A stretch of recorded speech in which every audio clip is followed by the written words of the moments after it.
शादी के कुछ साल तक तो सब कुछ ठीक था, लेकिन धीरे धीरे प्यार की जगह कड़वाहट ने ले ली और रोमांस की जगह झगड़े ने।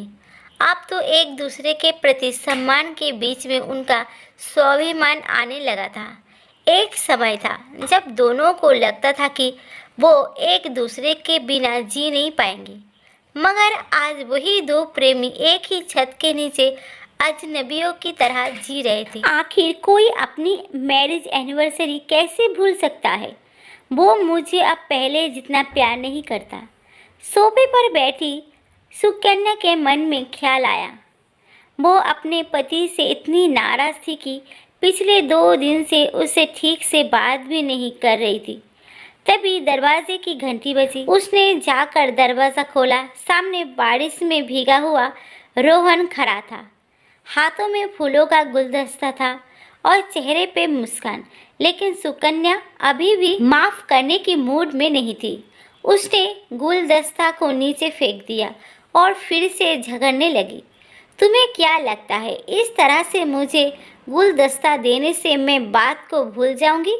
अगर सच में प्यार करते हो तो दिखाओ, इस तरह से झूठ मूठ का नाटक मत करो। रोहन कुछ बोलता उससे पहले घर के अंदर से मोबाइल की घंटी बजने की आवाज़ सुनाई दी। सुकन्या ने अंदर जाकर फ़ोन अपने हाथ में लिया और कॉल करने वाले का नंबर देखा। उसे थोड़ा सा आश्चर्य हुआ। वो कॉल रोहन ने ही की थी, लेकिन जब उसने फ़ोन उठाया तो दूसरी तरफ किसी अनजान मर्द की आवाज़ सुनाई दी। हेलो, मैं गुड़गांव पुलिस स्टेशन से सब इंस्पेक्टर विजय सिंह राठौर बात कर रहा हूँ। क्या ये रोहन शर्मा के घर का नंबर है? सुकन्या बोली, जी हाँ। क्या कोई प्रॉब्लम है? इंस्पेक्टर बोले, मुझे खेद है, लेकिन एक दुर्घटना हुई है जिसमें एक आदमी की मृत्यु हो गई है। हमें उसकी जेब से एक वॉलेट और एक मोबाइल फ़ोन मिला है जिसमें आपका नंबर सेव किया गया है। हमें उसके शरीर की पहचान करने के लिए किसी की आवश्यकता है। क्या आप अभी सिविल हॉस्पिटल आ सकती है? सुकन्या का दिल बैठ गया। वो अचंभित थी। उसने कहा, लेकिन मेरे पति तो यहाँ घर पर है मेरे साथ। क्षमा करें महोदय, लेकिन ये घटना 2 घंटे पहले हुई है, जब वो रेलवे स्टेशन से बाहर निकल रहे थे। सुकन्या अपना होश खोने लगी थी। ये कैसे हो सकता है? उसने पहले किसी से सुना था कि कभी कभी आत्माएं इस दुनिया को छोड़ने से पहले अपने प्रियजन से मिलने आती है।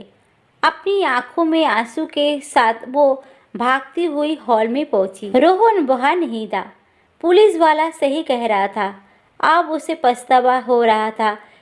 रोहन मरने के बाद भी आखिरी बार उसे मनाने आया था, लेकिन उसे गुस्से में आकर उसके साथ घटिया किस्म का बर्ताव किया। कितनी झल्ली हूँ मैं।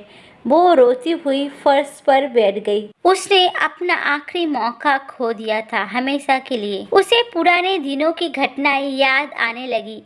वो शादी से पहले की रोमांटिक लव स्टोरी और रोहन की थिएटर के अंदर सबके सामने शादी के लिए प्रपोज करना। आधी रात को उसके लिए अपने हाथों से मैगी बनाना और अपनी बेसुरी आवाज़ में अरिजीत सिंह की गाने गाना। मानो सब कुछ उसकी आंखों के सामने हो रहा था। सुकन्या ने अपनी आंखें बंद कर ली और भगवान से प्रार्थना करने लगी, हे भगवान, बस एक बार मिला दो मुझे उससे, ताकि उसे बता सकूं कि मैं उससे कितना प्यार करती हूँ।